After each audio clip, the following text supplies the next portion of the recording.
저는 백형목회 이천 형제입니다. 먼저 주제 말씀 읽고 시작하겠습니다. 말씀을 선포하라. 때에 맞든지 맞지 아니하든지 긴급히 하라. 모든 오래 참음과 교리로 책망하고 꾸짖고 권면하라. 불신자였다가 대학 선배의 인도와 복음의 말씀을 듣고 구원받은 저는 전도의 중요성을 잘 알았지만 어떻게 복음을 전할지 몰라 거듭난 후 오랫동안 영적 벙어리와 불임의 시간을 보냈습니다. 그러다가 하나님께서 잃어버린 영혼들에 대한 불쌍히 여기는 마음을 제게 부어주신 적이 있습니다. 그래서 어떻게든지 전도를 배우고자 직장 선교단체와 교회에서 사역리, 전도 폭발 등의 전도 방법을 배우고 직장과 주변에서 복음을 전하기 시작하였습니다. 전도하려고 할 때 마귀는 저의 안과 밖에서 가진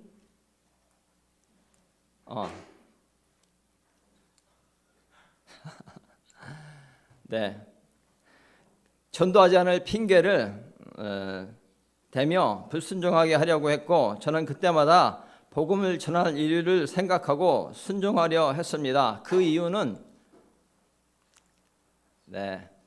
저 사람도 예수 안 믿으면 지옥 간다는 것이었습니다.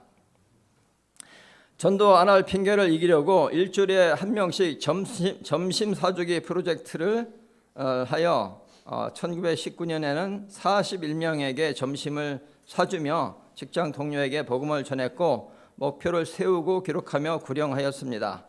그때 전도 안 할 핑계거리가 오히려 구령할 이유가 되고 기회가 되었습니다. 코로나 시국에 대인 기피증이 만연하여 구령이 힘들었으나 줌이라는 화상회의 툴을 이용하여 복음을 전했고 멀리 사는 사람에게도 줌과 음성통화를 하며 복음을 전했습니다. 2020년부터 2022년까지 코로나 기간 3년 동안 60명에게 줌과 전화로 복음을 전했습니다. 제가 구령했던 사례 중 특별한 장소나 대상으로는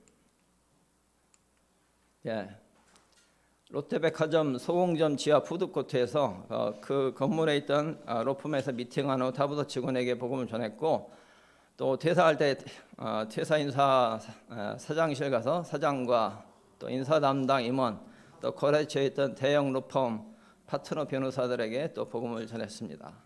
전에 직장에 문상 가서 상주였던 초등학교 동창에게 너무 늦게 가서 10시 가서 다른 손님이 문상객이 없었습니다. 그래서 복음을 전했습니다.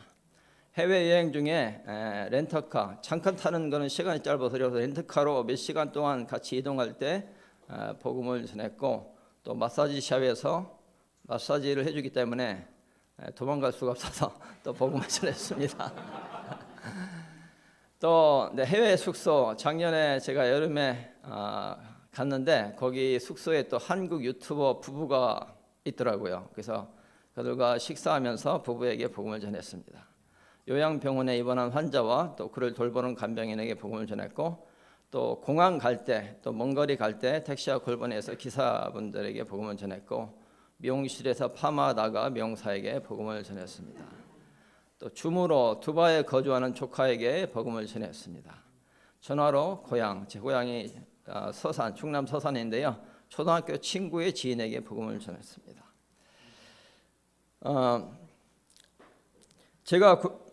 제가 퇴사하며 아쉬웠던 한 가지는 이제 더 이상 마음껏 관계 전도할 수 없게 되었다는 것이었습니다. 회사 다닐 때는 마음만 먹으면 동료들에게 얼마든지 복음을 전할 수 있었으나 회사를 떠나니 이제 노방전도밖에 할 수 없었습니다. 그래서 전도와 구령의 일원이 대폭 줄어들까 걱정이 되었습니다. 그러나 환경이 구령을 좌우하지 않음을 오래 체험할 수 있었습니다.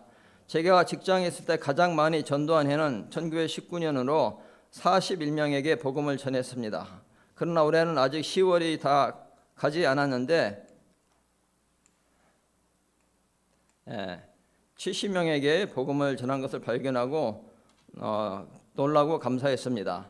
올해 구령하며 특별한 은혜와 특별한 경험을 많이 하였습니다. 구령하는 동안 격려도 많이 받고 때로는 방해와 박해도 있었습니다. 그거 몇 가지를 나누도록 하겠습니다. 5월 성동구청 근처에서 복음 전할 때 40대 초반으로 보이는 남성이 벤치에 앉아 있었는데 제가 복음 전할 접근해서 말을 걸자 꺼져버려 그랬어요. 그게 아니고 좋은 소식 가지고 왔습니다 했더니 일어서면서 맞을래? 저보다 나이가 한참 어린 것 같은데 문신이 막 이랬더라고요. 저도 옛날에 혈기가 만만치 않았는데 하나님께서 좀 바꿔주셨더라고요. 그래서 그냥 웃는 얼굴로 인사하고 나왔는데 제가 뭐 거절은 많이 당했지만 그렇게 이렇게 폭행 협박을 받은 건 처음이었던 것 같습니다. 그리고 그 달에 또 이제 여기 소월 아트월 옆에서 복음 전하는데 경찰 2명이 왔어요. 그때 중학생 2명에게 복음을 전하고 있었는데 왔어요. 그래가지고 제가 혹시 제가 무슨 범법 행위한 게 있느냐? 그건 아니래요. 근데 신고가 들어왔고 신고가 들어오면 나와야 된대요. 그래가지고 한 명은 저를 붙잡고 있고 한 명은 학생 2명을 데리고 저쪽으로 가더라고요. 그러더니 안 오는 거예요. 뭐 거기서 애들한테 막 물어보는 것 같아요. 저 사람이 너한테 강조를 했냐 뭐. 근데 안 오서 나중에 보니까 그 부모까지 얘들은 듣겠다고 한 거예요. 근데 부모까지 전화해가지고 그 경찰이 언제 그렇게 애들 챙겼는지 모르겠지만 근데 했던 애들이 감사하게도 듣겠다고 해가지고 그만 억지로 하지 말라고 해서 끝까지 복음 전하고 영접해서 감사했습니다. 이거는 제가 한번 그때 빛 가운데 교재 거기에 올렸었는데요. 이것도 5월 달인데 왕십리역 지하에서 복음 전화를 접근했다가 거절당하고 뒤 돌아보는데 저기에 저 어르신하고 여자분이 같이 앉았는데 여자분이 이렇게 부르더라고요. 그래서 이렇게 하면서 자기 옆에 앉은 그 어르신한테 복음을 전하라는 얘기죠. 그래서 전해서 영접했는데 저분은 경증에 약간 치매가 있으셨어요. 그래가지고 이 방문 요양보호사, 방문 간병 요양보호사가 이렇게 데리고 외출을 한 상황이었습니다. 근데 그분은 예수님을 믿는 사람이었어요.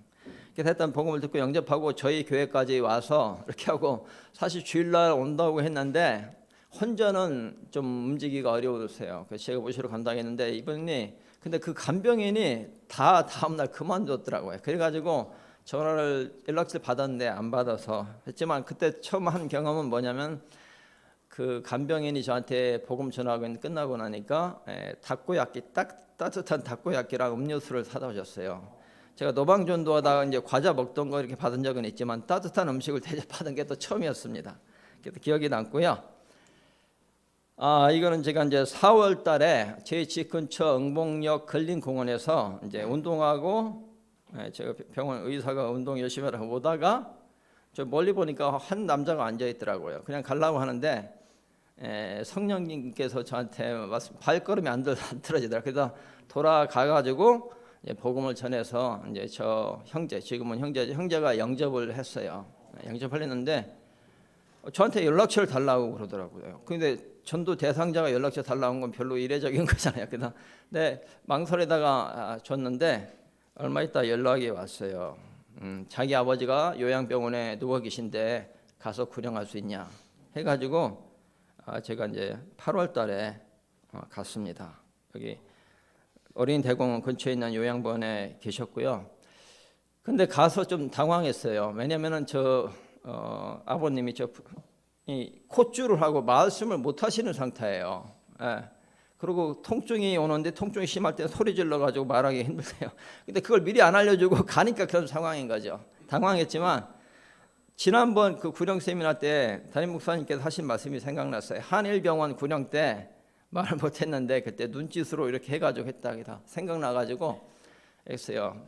어르신 제 말씀을 이해하고 동의하시면은 눈을 한번 깜빡일 수 있으시죠? 이렇게 깜빡이 보셨더니 이렇게 하시더라고요. 그러더니 계속 할 때마다 제가 중간중간 물었는데 그렇게 하시고 나중에 보는데 여기 밑에 눈에 이렇게 눈물 같아요. 뭐 물기가 그렁그렁한 상태로 영접을 하셨는데 지난 이제 카톡으로 저 형제가 이제 왔어요.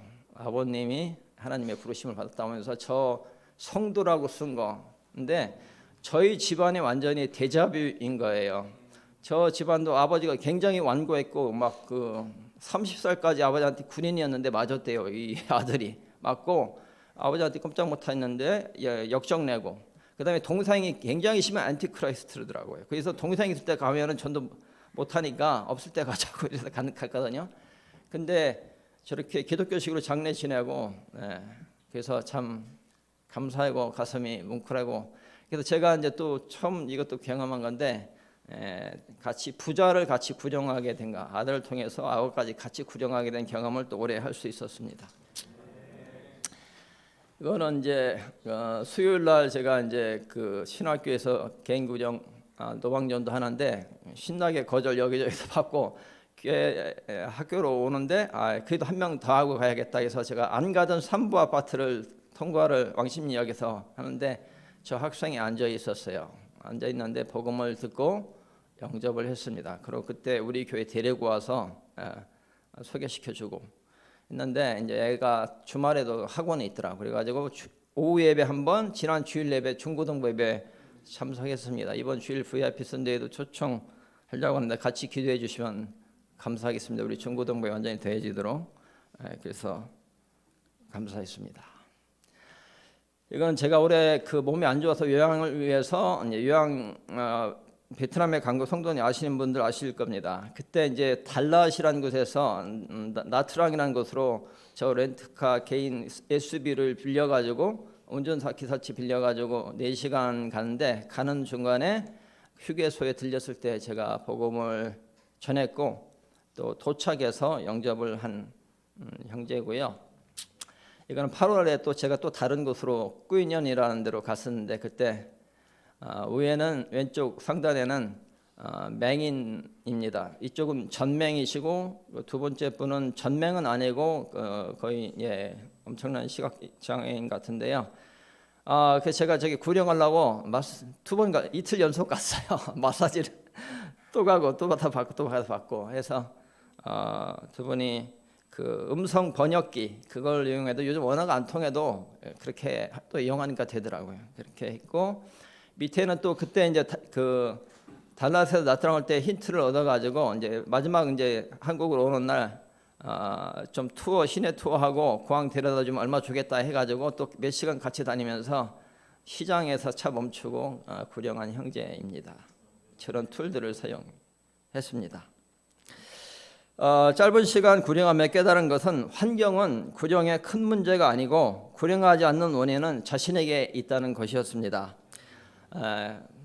그래서 이를 극복하기 위해서 저는 복음을 이렇게 구령 세미나 이번 주 토요일 하는데 그런 훈련을 받는 것이 도움이 많이 되고요. 또 전도 목표를 그냥 아무 계획이 없고 목표가 없으면은 이렇게 실제적으로 순종하기도 쉽지 않은 것 같습니다. 목표를 세우고 또 더욱 공개를 하면 더 좋을 것 같습니다. 교제하는 형제 자매들과 공개해가지고 이렇게 하는데 기도해달라 하고 또 전도한 것도 나누고 구령한 것도 나누고, 그리고 저는 이제 이렇게 지나가다가 벤치했는데 돌아가서 복음 전한 적이 여러 번 있어요. 이렇게 가면 발이 이제 무거운 거예요.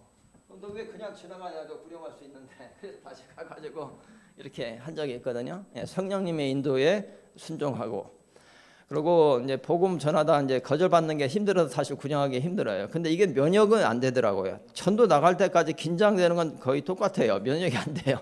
많이 해도. 근데 일단 시작하면은 그런 두려움과 그런 게 다 사라지고 담대함이 하는 걸 다 경험하셨을 거예요. 그래서 거절받는 거 영광이라 생각하고, 저 사람, 제가 이제 저희 회사 대표이사랑 로펌 파트너 이 사람들은 뭐 연봉이 뭐 수억, 10억도 넘는 사람들이죠.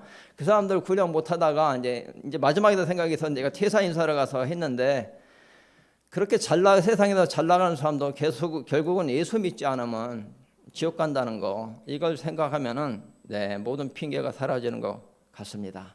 저의 마지막 하나님께서 제 인생에 주신 약속의 말씀 읽고 마치도록 하겠습니다. 같이 한번 읽어볼까요? 시작.